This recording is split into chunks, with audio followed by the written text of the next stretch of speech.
We're bringing forward now one of the fathers of this peace summit. Indeed, he and Reverend Jackson have been partnered for 50 years, working together for justice and peace all across the world, focusing on the Middle East, but expanding that reach to reach across all of humanity. One of the directors of our 84 and 88 campaigns, and really a member of the Jackson and Rainbow family. Let us hear it for the founder of the Arab American Institute, Dr. James Zogby. Everybody, put your hands together.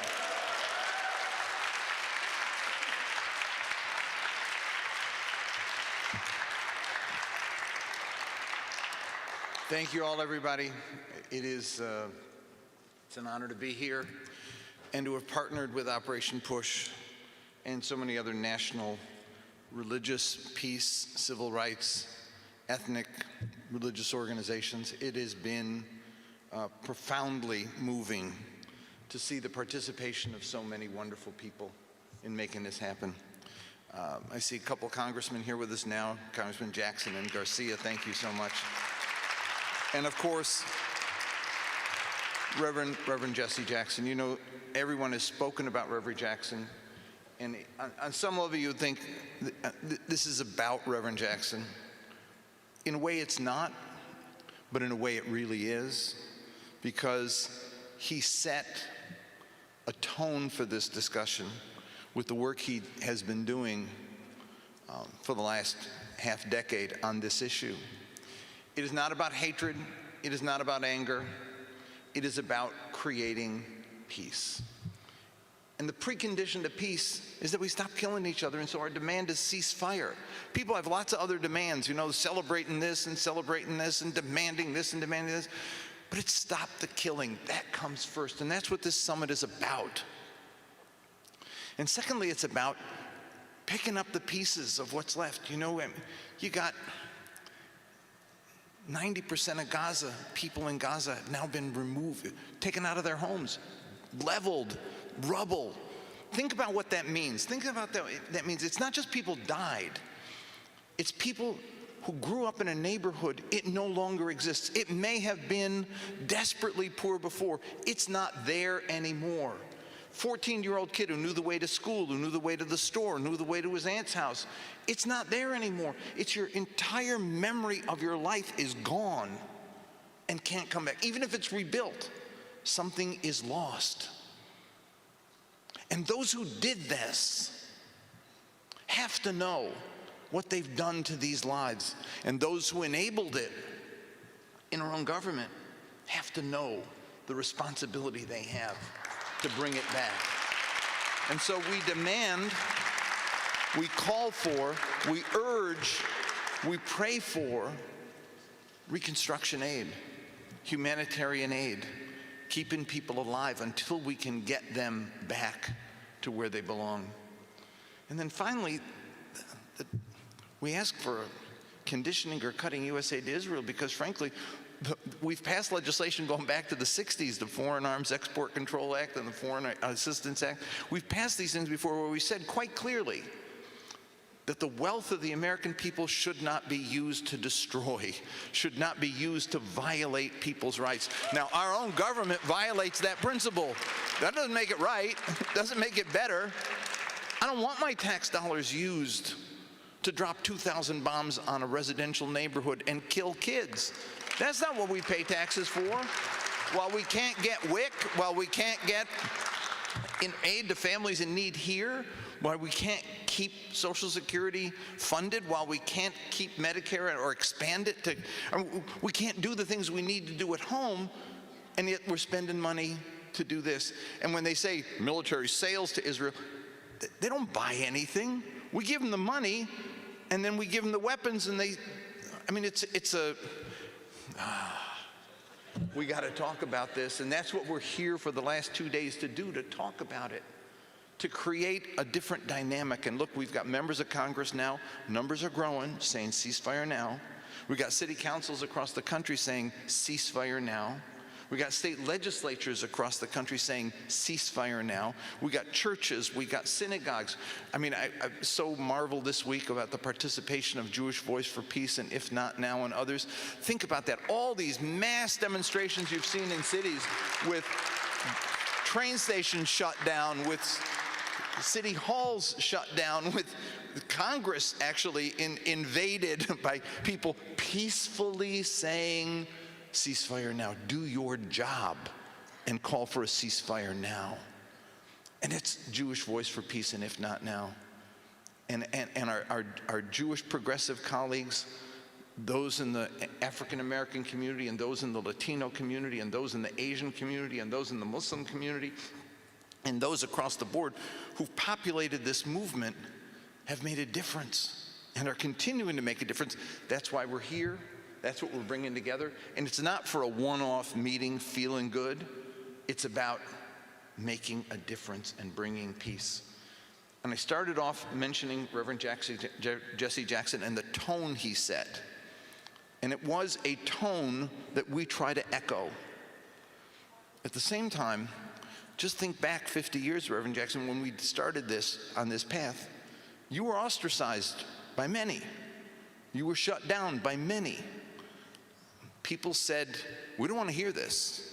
And even in '88, when we had the opportunity, because we had the votes, to have a debate at the Democratic National Committee, first time a convention had a debate on Palestinian rights, I was so honored to be the person at the podium doing it. It had been for me a lifelong dream to see our issue, the issue I cared about for so long, being center stage at a convention with people on the floor waving banners, peace for Israel and Palestinians, two-state solution, Palestine lives, things that I'd never thought I'd see on a convention floor. We paid a price for that. We paid a price for it. And here we are in an America today where a poll that we released, Dr. Haynes and I, the first day shows the majority of the people now want what we called for 50 years ago. The majority of the people say ceasefire. They say we won't vote for a candidate who doesn't support a ceasefire. They say we want aid to be conditioned on behavior. They say we support Palestinians. That's what we called for, and that's where the American people are today. And so I thank you, and I'm calling forth Maya Berry, who's executive director of the Arab American Institute, who was instrumental in mobilizing this effort, and she's going to continue on the track. Oh, I was not supposed to do that, but here you are. Come on, Maya. Thank you so much. Good morning, everybody. As Jim said, this started with Reverend Jackson. It started with Reverend Jackson decades ago when he reminded us that speaking truth to power is sometimes challenging but always right. And it started with Reverend Jackson when he reached out to Jim and said, what I'm seeing is not okay. We've got to do something. And that's what brought us here today. That's what brought us here yesterday. And that's what we're going to continue to do tomorrow. So I just want to share with you super quick. Jim talked a bit about it. We came together to do three things, and we've got to keep saying it over and over again. Friends, I'm going to remind you, when congressional voices rooted in justice, like Congresswoman Rashida Tlaib said, we need to demand a permanent ceasefire immediately, regrettably, our Democratic White House referred to it as repugnant. I'm ashamed to say that here in front of you, but I have to remind us again and again, three things are what brought us here today. The first is an immediate, a permanent ceasefire, a release of the Israeli hostages, and a release of the Palestinian prisoners held without due process. Item one. We have to keep saying it over and over again. Item two. We need immediate humanitarian aid, reconstruction in Gaza, and the return of the Palestinians from their displaced homes and neighborhoods. It is not easy to acknowledge they don't exist anymore as they know it, as Jim just pointed out to us. But we must begin the process immediately of rebuilding the human lives that we can, because regrettably, as you all know, we've lost too many that we can't. And item three is where we come in as Americans. Item three of the ask is that we follow US law. It is really easy, folks. It's a low bar. Every single country that receives U.S. military assistance is required to follow existing U.S. law. All we are saying is that the military assistance that is set to Israel, $3.8 billion annually, more post-October 7th, that's been allocated by Congress. I'm sorry, misspoke. That's been allocated by Biden and didn't go through Congress. We must follow U.S. law. We must. Finally, I need to acknowledge before,